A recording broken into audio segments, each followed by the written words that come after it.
Good morning, ladies and gentlemen.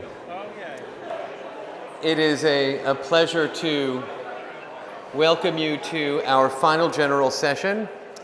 If you could take your seats for what I believe will be a really interesting and inspiring session. Today, I noticed that the fog, the San Francisco fog was in. There was cloud cover. I think Mother Nature is distressed that we're leaving and wants us to stay here in this beautiful city forever. But we all have business to do back home. In introducing this panel, Leadership Begins at the Top, we really wanted to emphasize the importance of good governance and leadership at our companies from the volunteer stakeholders in the enterprise. In meetings that I had with John Gunn before this session, we were talking about the San Diego Opera situation, where governance was at the root of the problem. Board members who were not engaged in the appropriate oversight of the organization, board members who were not penetrating the unique dynamics of opera management to understand the finances and even the opportunities in the field.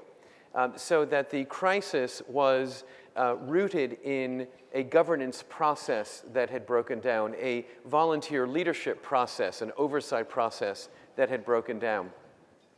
On the other hand, the saving of the company resulted from tremendous good governance and leadership and volunteer board leadership. So that the story of San Diego Opera is both a crisis caused by poor governance and a rescue caused by good governance.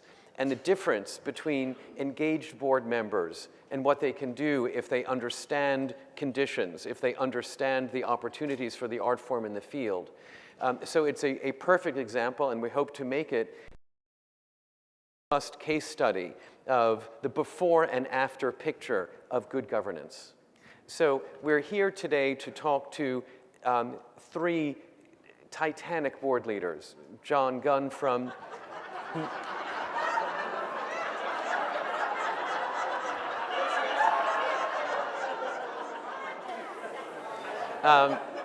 if we could rearrange the chairs on this deck, I'd appreciate it. Apollonian, godly board members. John Gunn of the San Francisco Opera, Carol Henry of Los Angeles Opera, and Ken Pigott of Lyric Opera of Chicago, three of our most important opera companies, and three leaders of opera companies who demonstrate best practices in all of their work. We're going to start the panel with a presentation from John about his thinking about repertoire and audience development, contributions and endowments, a lot of good thinking. And then John, Carol, and Ken will engage in a discussion about the points raised by John. I'll ask them some questions that we've prepared in advance, and hopefully we'll have a few minutes at the end of the session for questions from you before we transition into the closing session. John Gunn was born in the San Francisco area and went to high school with the son of Kurt Herbert Adler.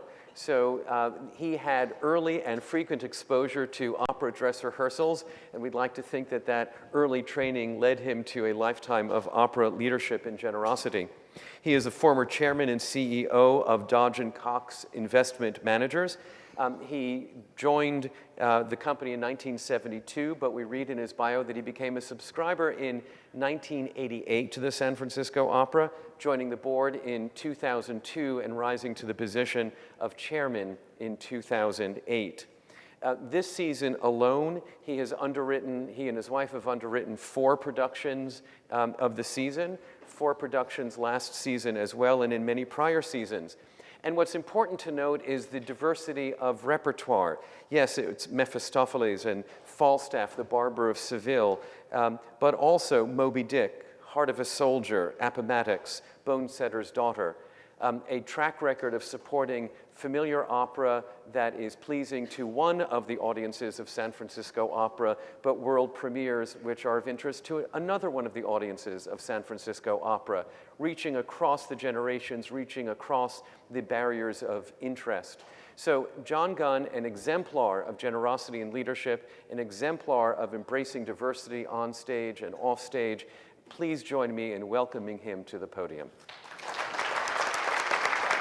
Thank you, John.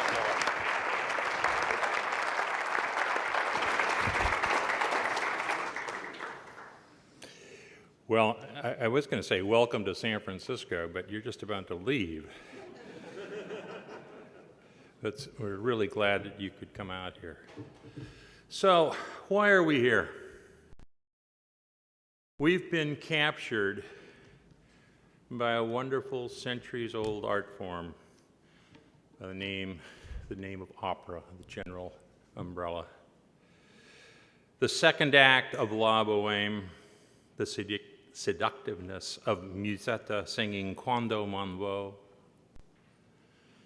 the heartbreak at the end of devote, as Wotan lays his favorite daughter, Brunhilde, on the rock and ignites the ring of fire. Siegfried, in the third act of the opera bearing his name, penetrates the ring of fire to rescue Brunhilde.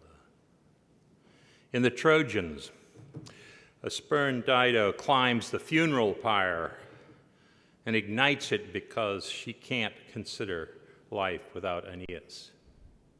And by the way, come back next year to watch the Trojans. There's a few ads in here. Anyway. Opera intertwines music, dramatic singing, and theater to give us meaningful glimpses of the human condition, often sending chills down our spine. David Gockley, our general director, has been involved in many new operas. In Appomattox, which premiered here October 5th, 2007, the composer Philip Glass and the librettist Christopher Hampton tell us the story of the end of the Civil War. Lee surrenders to Grant. The Confederate soldiers take their horses and return to their homes. The second act, however, features a dramatic, rousing chorus of protests from the civil rights activists of the 60s. Almost a century has passed since the surrender, but the civil rights of African Americans in the South are in no way assured. We get the message clearly. Opera can be politically powerful too. As a matter of fact, at a dinner, David asked Philip Glass, did he mean to make it that punchy and direct? And he said, oh yes. We are dependent, I am sure everyone in this audience has their favorite operatic moments. We are the art form's custodians and guardians. It is a difficult job because opera, whose performances inspire us, is very expensive. At San Francisco, we can sell a ticket and get it for X dollars. And it takes 3X to put on the performance. That or close to that relationship is probably true across the entire country. How should we proceed? I do know that we're not going to be able to, we don't have the ingredients for an initial public offering. Coming a little short. We are dependent on donors to keep opera alive, and we need to expand the audience. Here in San Francisco, we put in a top-flight digital recording and transmission system to extend our performance beyond the walls of the War Memorial Opera House. This year, we will be simulcasting La Traviata at the AT&T Park. The 8th year in a row we have presented opera at the ballpark. Our opera recordings are now appearing on DVD, public television, and movie houses. That exposure to opera through these channels should lead us to attendance, more attendance in the Opera House, and to a promising extent it has. We also maintain a large effort in education to introduce opera to young students.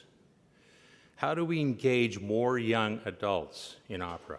Success will require entrepreneurial and creative activity. And I am sure that you've gotten some good ideas over the past couple of days. For opera's guardians, optimism is a key ingredient. Mark just reviewed some of the elements of the San Diego situation, and I might say that he had a very important part in the resuscitation of that. But what does that say to us? We have to be fighters, not folders. Very simple.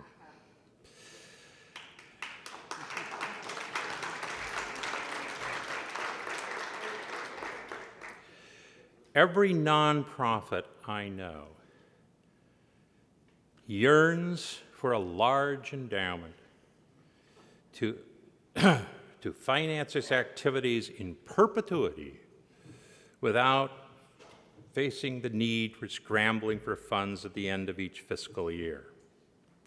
The endowment of the San Francisco Opera is $162 million. But virtually all of it is presently restricted. In order for us to be independent, truly independent, in perpetuity, a total restricted endowment would need to be $570 million more, or approximately $730 million. The prospects for that campaign look bleak. We haven't done any planning on that. I prefer to look at a more practical, finite time frame, let's say 10 years. Ticket sales, a 5 to 6% draw from the present endowment, robust annual giving, and the potential cost cutting must be considered in relation to our production plans. Our goal is to remain a leading edge opera. People support a winner in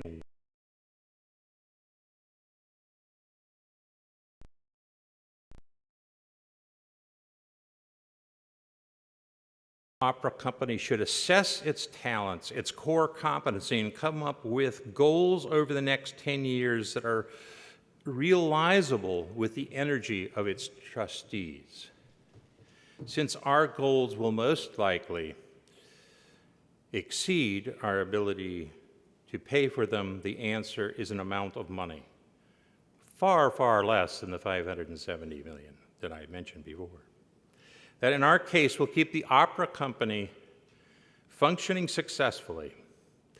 What we need is an unrestricted wasting endowment to carry us forward in the next 10 to 15 years. All of us must strive for financial flexibility.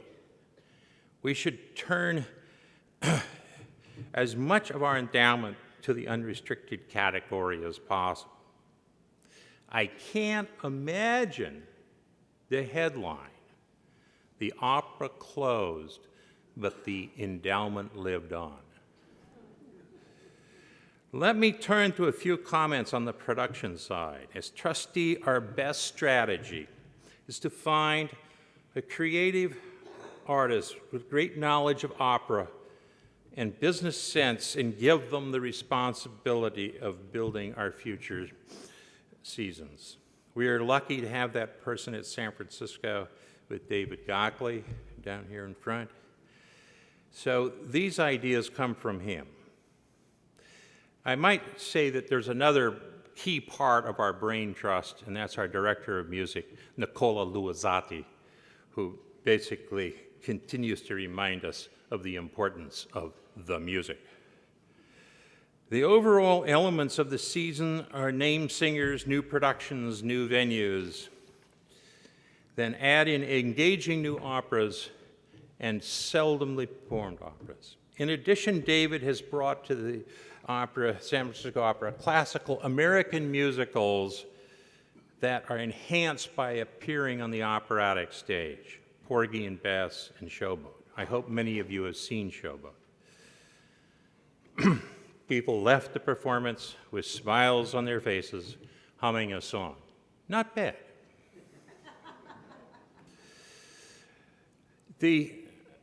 David's philosophy is, if possible, to have several poles that support the season. Major productions that everyone will remember. Obviously, they will be more expensive, but it highlights the season, and donors will dig deeper to make possible something of great stature. For us in the 2014-15 seasons, one of them will be the Trojans, and also a premiere of a new Italian opera, The Two Sisters. Opera is a dynamic art form, and we can't ever forget that. For example, technology in the form of projection lighting methods are altering productions.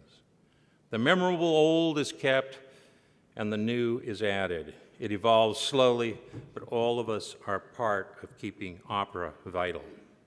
It's encouraging to see how many people have come to San Francisco for the Opera America Conference. Opera in America is in good hands. Thank you.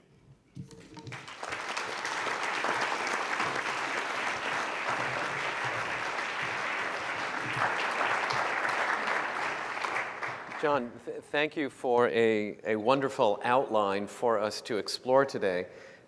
You mentioned the importance of optimism, that people want to support winners. Winners take risks. The importance of a diverse repertoire with tent poles that can attract media attention and donor support. Your strategy about an unrestricted wasting endowment. We want to chat a little bit about that. But I first wanted to turn to our two other panelists, Carol and Ken, to see what points of John's remarks particularly struck you. Carol, what do you particularly agree with or take issue with? Well, I think the thing that struck me most was John's remark, people support winners and winners take chances or risks. And we all need support. We all want to be winners, and we all are now looking at taking risks. And one way in which Los Angeles Opera took some risks this year was, first of all, in presenting Einstein on the Beach, which was a triumph, sold out. We had no idea it would be so well received. We switched at a very late moment in time flute production to one from Berlin, which was sensational, and Minnesota shared in that endeavor. Sensational, sold out, we added a performance. I have two favorite words, sold out. And so this really resonated with me. And then at the last minute, we found we were able to get Streetcar Named Desire with Renee Fleming, who wanted to come and perform it on our stage. So we added it late in the season after the subscriptions were out, and it too was sold out, or nearly so. But what was interesting about that was more than 50% of the audience for that was new to our opera house. So we think we're winners because we take chances. That's great. Ken, your reaction to some of the points that John made? Well, I would never disagree with John. I think that taking risk occurs on several levels, and for our opera company, Chicago in particular, we had a business model that was on automatic pilot for about 15 years. We sold out 100% every year. We led the world in subscriptions, or so it seemed. We had scarcity value, star power. It all just took care of itself. And in a strange sort of way, part of what happened is it put us to sleep, because it created an environment in which you only could do it the lyric opera way. So it became clear in the mid-2000s that we started to, we needed as a company to look at change in a more radical sort of way. And the first foray into that was we created something called a Campaign for Excellence, which was a working capital fund, which is exactly what John is talking about, which we raised with our board, because the business model still looked good to the public, but it was clearly contracting, and we were surviving with lesser performance and cost reductions, and it was a road to hell, really. So we created a Campaign for Excellence, which was a working capital fund, with the promise from our board of directors, who mostly funded it, that we would keep it alive for 10 to 12 years, and that we would continue to put great excellence on the stage. It did exactly what it was designed to do. When we hit the 08-09 period, we had a lag where subscriptions went down and overall ticket sales went down, and we had to fund. And then the next step was to understand that we needed a more permanent solution. So that's when we went to Renee Fleming as a creative consultant. It was time for a new general director. In any event, we put together a new strategic plan. We needed more and different activity in the house, and we needed a long-term version of that Campaign for Excellence fund. So that's what we're about now. And I want to come back to the funding mechanism in a moment, but talk a little bit more about this notion of winners taking chances, taking risks. And in taking a risk, coping with the price of failure. Because a lot of companies are risk averse in light of the fact that they don't have resources to absorb the failure if the risk doesn't work out. So what do you do for risk mitigation, or how do you convince other board members who may be more conservative? They may feel that they'll be on the hook if there's a failure and suddenly they have to reach deeply into their pockets to recover. How do you build consensus for risk among board members? Carol? I think one thing that really helps our consensus building is having not so regular, but kind of regular retreats where there is much more opportunity for our board to interact with one another and have really in-depth discussions about the future of our company. That being said, we have board members who really help us all absorb the risk by leading the charge for fundraising for things that look risky. And for example, one of our former board chairmen led the campaign for the Einstein on the Beach, and our current board chairman led the campaign for the recently added streetcar. So by their leadership examples, we, the board, are relieved of the worry about risk to a large extent. So you break the risk down into the risk projects and find some leadership for those risk projects. Exactly. Interesting. John, how do you build consensus around a balance that includes risk when board members must be concerned about their responsibility for it? Well, we do, just like Carol outlined, is that we break it down by operas, by things that may be riskier. You never know, though. I mean, the new opera of the Bonesetter's Daughter basically sold out, your favorite words. And we actually had, this is the first time I've ever seen it, people scalp tickets in the front of the San Francisco Opera. That's wonderful. That was really fun. So anyway, I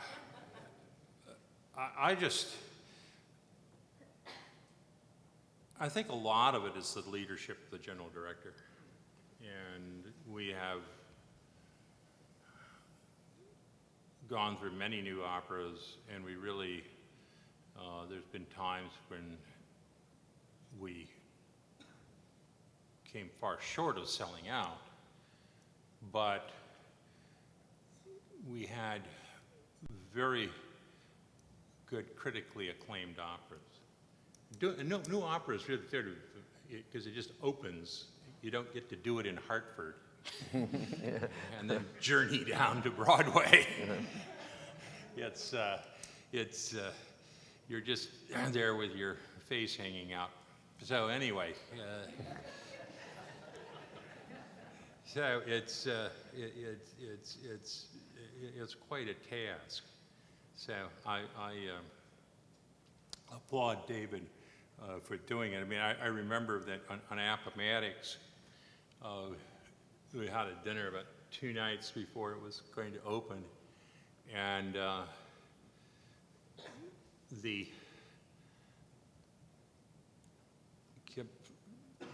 singer played Lincoln.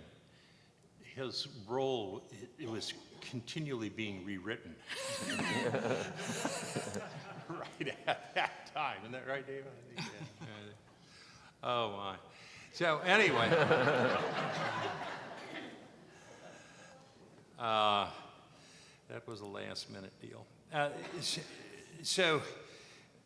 I just think we get people to support those and think ahead. The other thing is, I haven't been part of this for a long time, but I think part of our problems in the early 2000s were a case of where we decided on a few fairly expensive operas, the economy folded, and we're left with a large problem. Matter of fact, basically, it was our former chairman, Pitch Johnson, who basically assured that the San Francisco Opera continued to operate. So Pitch was very much in charge of that.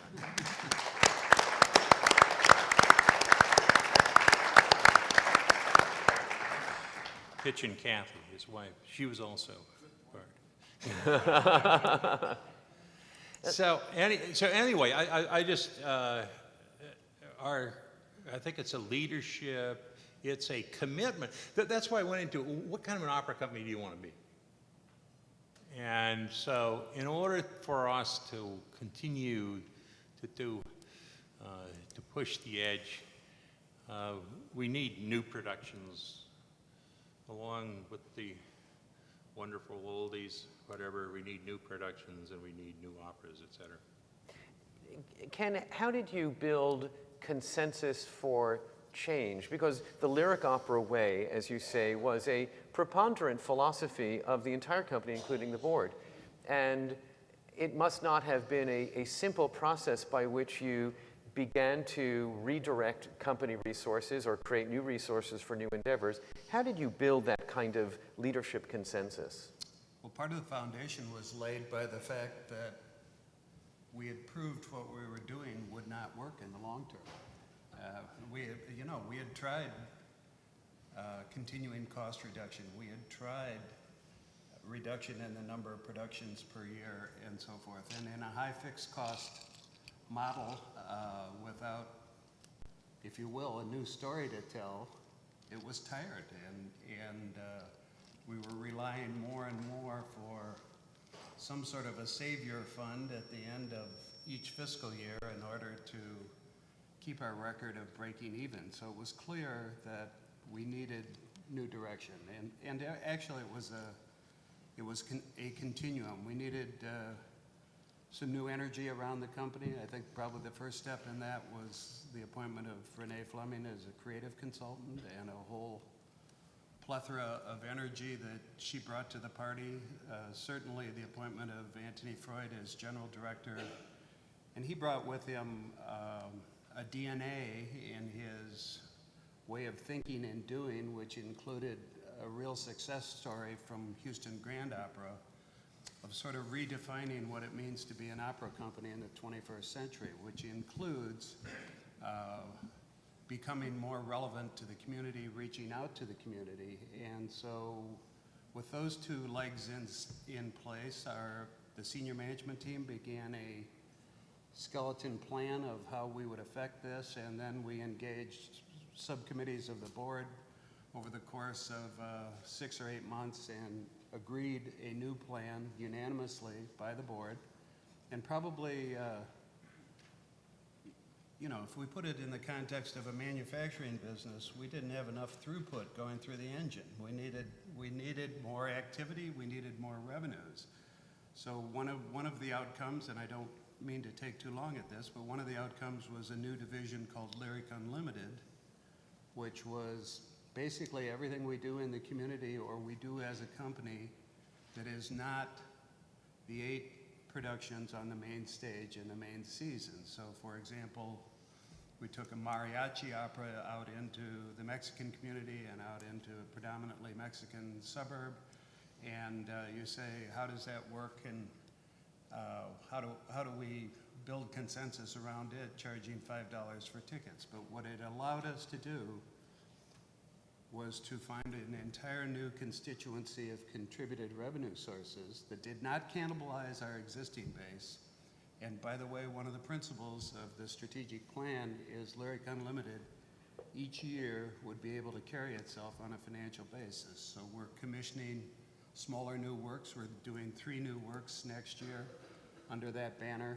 We're doing family performances. We're doing a number of things that are similar to what others are doing, but we're doing it in a fashion where, first of all, we got consensus from the board. We weren't going to cannibalize our existing organization or a commitment to Grand Opera. And secondly, we got great new funders that allowed us to move with this. And we've done crazy non-traditional things. We did a mashup with the Second City of a comedy act in the Opera House that we won a Jefferson Award for, believe it or not, an opera company, the best comedy in Chicago in 2012. And so the perception of the company is changing, and those who wish to become involved as ticket buyers, as donors, is broadening. We have American Musical Initiative. This year we put up Sound of Music after the season was over at a lower price point. If you're sitting down, we sold 71,000 tickets to Sound of Music, and 58% of those were people who'd never been in the house before. So that's what we're doing. Absolutely remarkable. Wonderful. Let's talk about the mechanics of funding. John mentioned the unrestricted wasting endowment. You referred to it as the working capital fund. John's argument here that by the time you derive the revenue you need, the San Francisco Opera would have to have a $750 million endowment, and that's not coming anytime soon. So do I understand correctly that you raise capital in shorter term thinking, 10-year time frame, 5-year time frame, and allow that to supplement operations? How does it work in your mind, John? Well, we have some property that we're selling here in San Francisco. And so the proceeds from that will be unrestricted and will could conceivably form part of that working capital 10-year fund. So we're focusing on the next 10 to 15 years. Past that, we probably believe, all of us, that opera will last forever, but there are chances. Who knows exactly? And so what we want to do is do our best efforts in the next 10 or 15 years. And we don't want to die by inches while we preserve something out in perpetuity. Ken, how does the working capital fund work for Lyric? We've now, one of the consequences, you know, in the world of not-for-profit, what follows a strategic plan is a capital campaign. That's a coupling that can never be separated. They are joined at the hip. So we came out of our strategic plan and initiated our Breaking New Ground. Anthony wrote a paper that is sort of the philosophical underpinning for redefining the opera company for the 21st century. So we started on a campaign, and the primary purpose of the campaign, we have a purpose around backstage improvements that we need. We need lifts and flies and that sort of thing. To a lesser extent, enhancing the endowment, but the primary purpose of the campaign is a new unrestricted fund. in this case, we're stretching it and we wish to have it last for 20 years. That becomes an operating fund that allows us to invest in ring cycles and manage the business and know that we're going to be sustainable, and it's not we don't have to solve in the last 15 days. So we're 14 months into that. We've had an enormous response from our board. We would hope to be done with it by this time next year. And so when it's done, the promise that we're making to our board members and our donors more broadly is we're coming to see you about this, and this should do it for the next 20 years. And we won't be back to see you again, wearing this hat anyway. And You're not letting them off the hook for annual support, but No, for capital support. it's incremental. It's in addition to annual support, and the response has been phenomenal. Now, we're a beneficiary in Chicago of a great broad tradition of support, and so you know, we're following that path, but that's what we're doing. Carol, in terms of generational shift on the board and their attitudes toward younger board members' attitudes toward philanthropy, towards endowments or working capital or production support, you're a founder of Los Angeles Opera, and so many... I was young then, too. And still are. And so many of the really generous, wonderful board members of Los Angeles Opera are founding board members because the company is relatively young. As you bring on board members of a younger generation who are not founders, do you find the same attitude toward philanthropy in support of the company? We do, which is really lucky for us. We have a growing group of younger board members now who are extraordinarily generous. We have an expectation of board giving, and they live up to it with no exceptions, I think. So we've been very lucky, but most of the younger people have probably grown up in households where philanthropy for the arts was part of their upbringing, and so they're familiar with the needs of giving generously, and they do.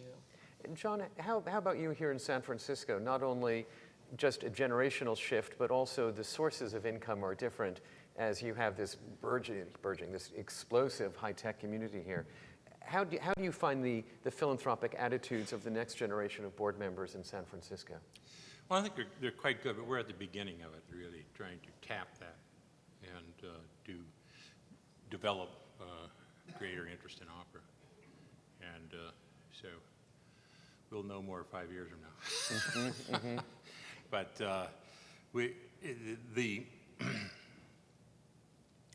a lot of you're right, the whole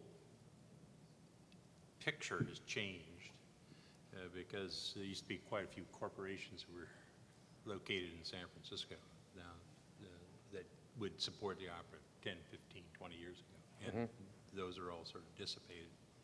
So it's much more of private people. But we have Pitch Johnson's a venture capitalist, so yeah, we have our interests.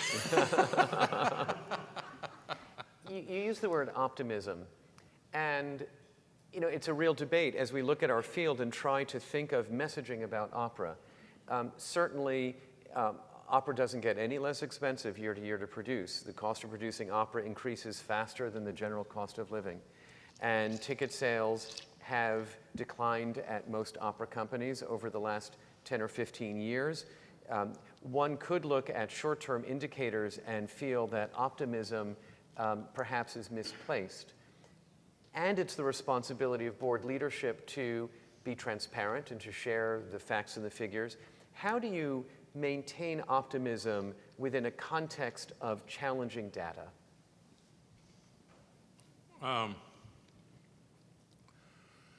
Well, ignore it is one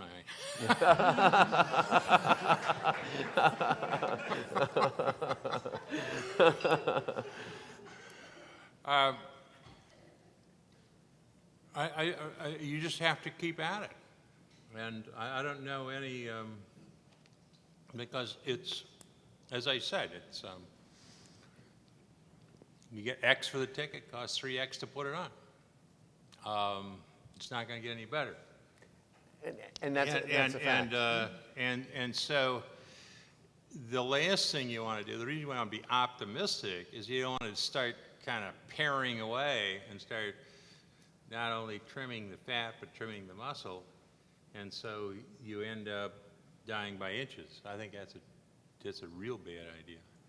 And so you keep on going, and in your communities, you will get to a point, maybe we'll get to the point, I don't think we're quite near it, is that you have to go out and you have to say, do you want this here or not?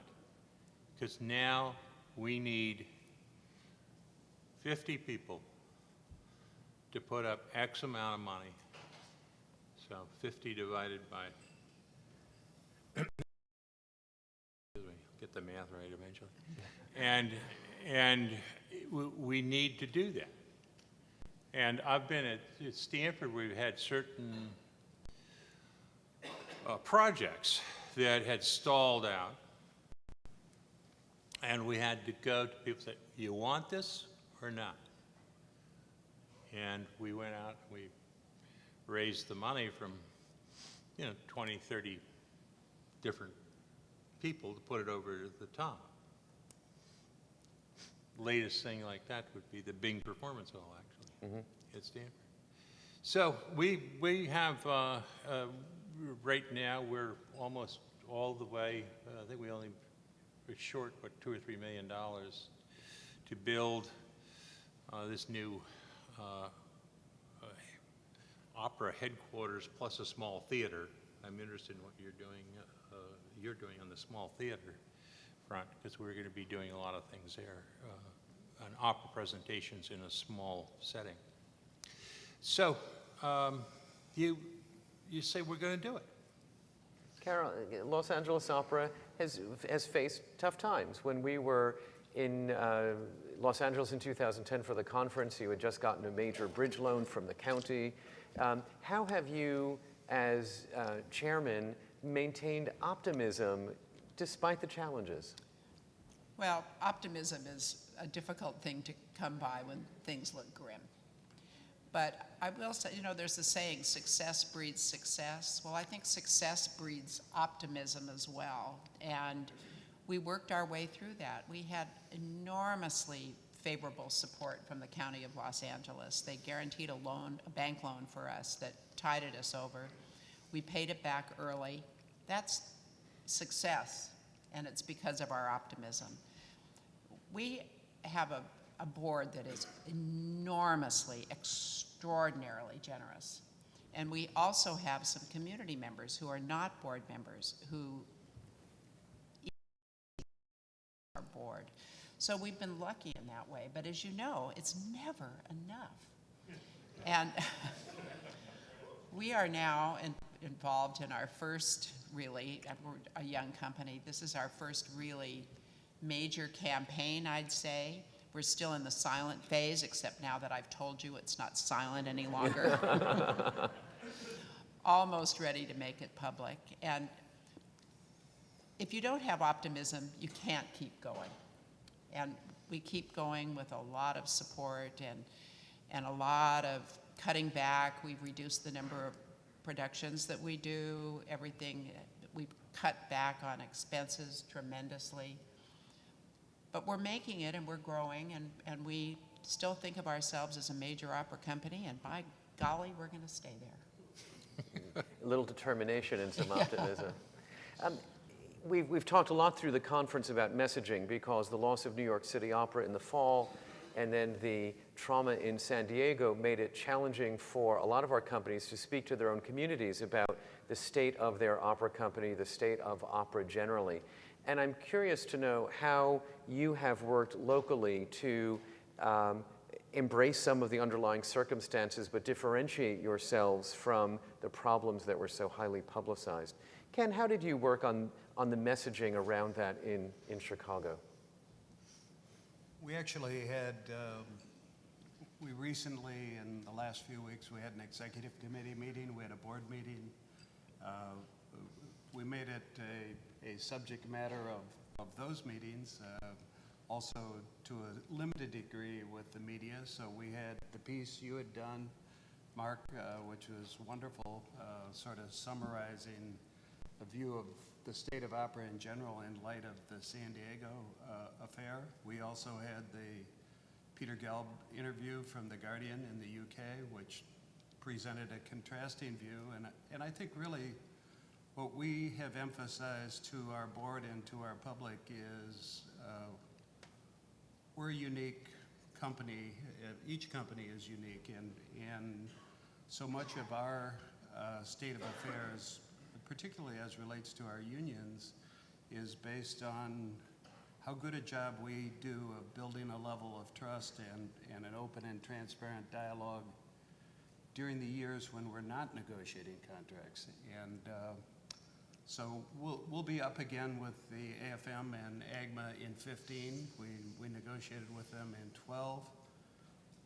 There's obviously no guarantee we're not going to have a disaster, or there's no guarantee we're going to have success, but our path in the last 3 or 4 years has been a very successful one, in which we've been able to, through new activities, say to the unions on the one hand, we can show you incremental activity that will increase your W-2s, and the quid pro quo for that is we need concessions with respect to wage rates and work rules that allow us the possibility of making a profit on new activities. Now, I emphasize the part about new activities, because if all you say is, okay, you've fought for certain rights in your union agreements over 30 years, and now we want you to give them up, and that's the end of the story, that's a tough argument.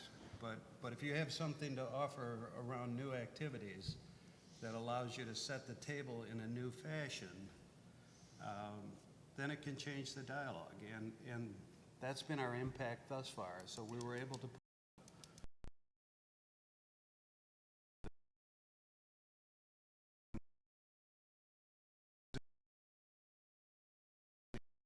new audience, that we'd be able to offer those to the public at a lower price point. So we put all that together, there's got to be a lower labor cost. They agreed to that. We're able to actually have those activities be contributing to our bottom line, and at the same time say to our unions, your W-2 just went up 20%. So that's the nature of the dialogue. John, I noticed you nodding in agreement. Oh, yeah, well, you have to watch out that you don't have executive meetings where you have old-time members sort of remember when they didn't have to pay very much for the orchestra. Right. And those conversations don't really do much.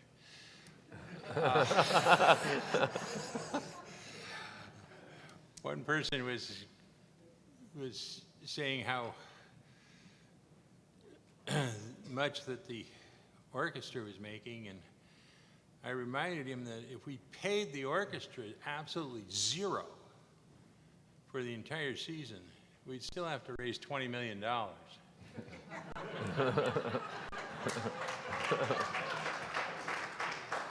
So anyway, I agree with Ken's kind of, you can't, the conversation of, well, we gave you too much 5 years ago, so now give it back, doesn't really work well. So anyway,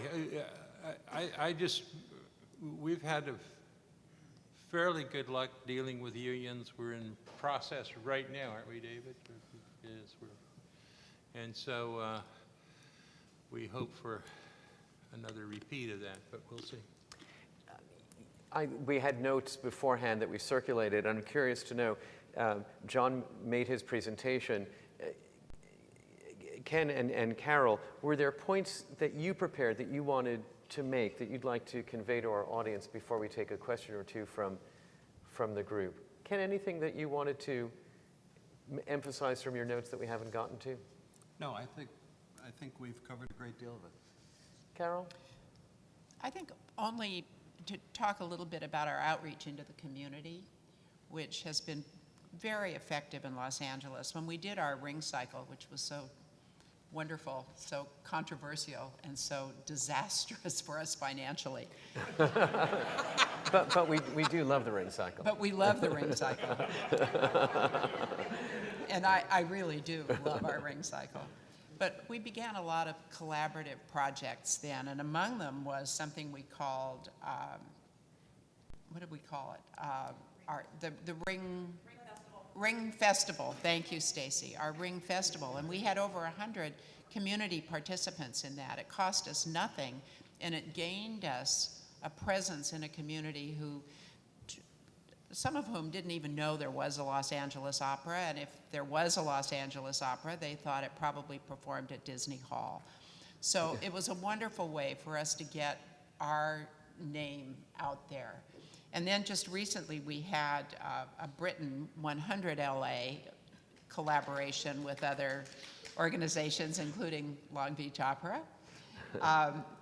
We're now doing a Figaro on Unbound, in which we will be collaborating also with a lot of community organizations. And so that plus our performances in the cathedral probably have put us out there in the face of a city that really is taking a long time to know we exist. And could you give us a word about the cathedral program?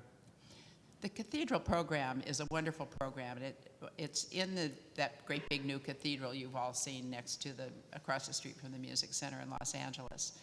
And it is inclusive of the community. The orchestra is made up of some of our orchestra members, but orchestra members, students and adults from orchestras all over the city.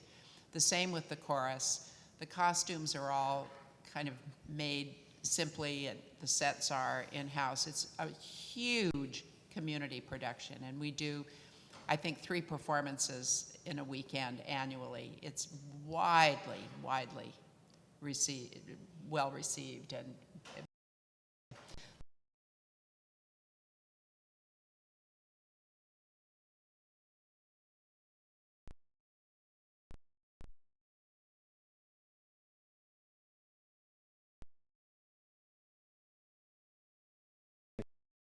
discussion we've been having through the conference. yeah.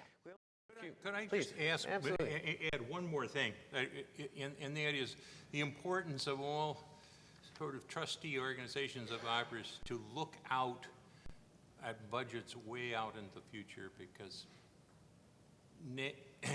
papers are being signed during the year that will bind us for 16, 17, 18, 19, whatever.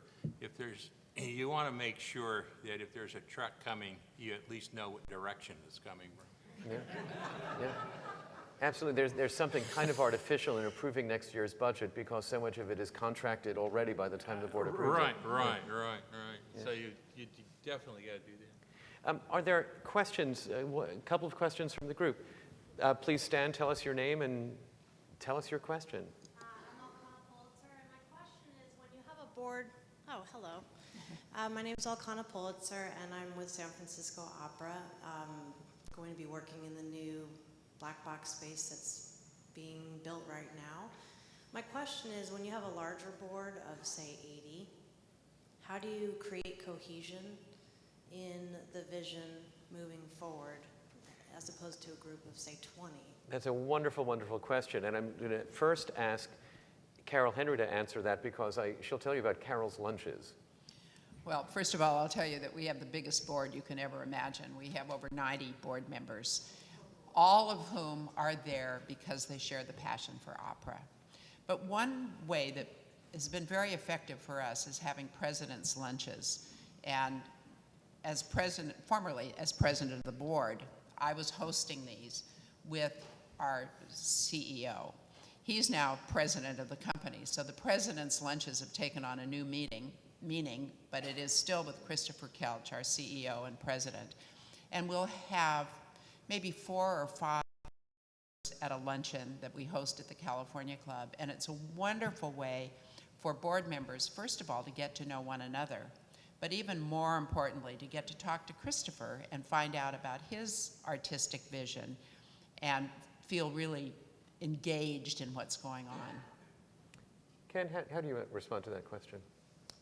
First response is 105 board members. A lot of there are 9 different committees.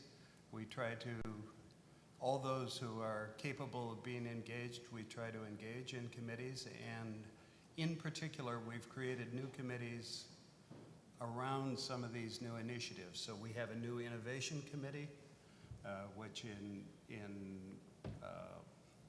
relates a lot to new digital technologies in terms of attracting earned revenue, but also proselytizing our product out there in the market. We have a new Lyric Unlimited committee, which is very important because the whole plethora of possible things that we might do under the banner of Lyric Unlimited obviously needs sorting and prioritization. And we've also added to that committee ex officio members who are community members, who are not actually members of our board. So that's developed a new energy. And we have a new civic engagement committee that is charged with, for example, there's an economic club in Chicago, a business leader black tie dinner 4 times a year where, you know, the CEO of Coca-Cola comes in and speaks. We had 450 members of the economic club come for cocktails and to take in Sound of Music this spring, which was a wonderful prospecting event for us. So we work hard. We do a lot of orientations and lunches and that sort of thing, but I think the committee structure is an important vehicle. John, how do you respond to that? How do you engage your 80 board members? I'm taking notes. It's an Opera America moment right here. This is a cause for, we have ways to go on this, I believe. We have an innovation committee that is doing some good stuff. We just have to continually work at this, and but I like several of the ideas. Is there another question in the room? Going once? Last opportunity twice? Well, I just want to hold up for emulation these 3 incredible leadership trustees. You know that their companies are in great hands, and I hope that you've taken lessons from here and inspiration from here about the nuts and bolts of managing and the importance of optimism and leadership. To John, to Carol, and to Ken, thank you so much for what you do for Opera. Thank you. Thank you. Carol, thank you so much. In fact, yes, I do. Thank you.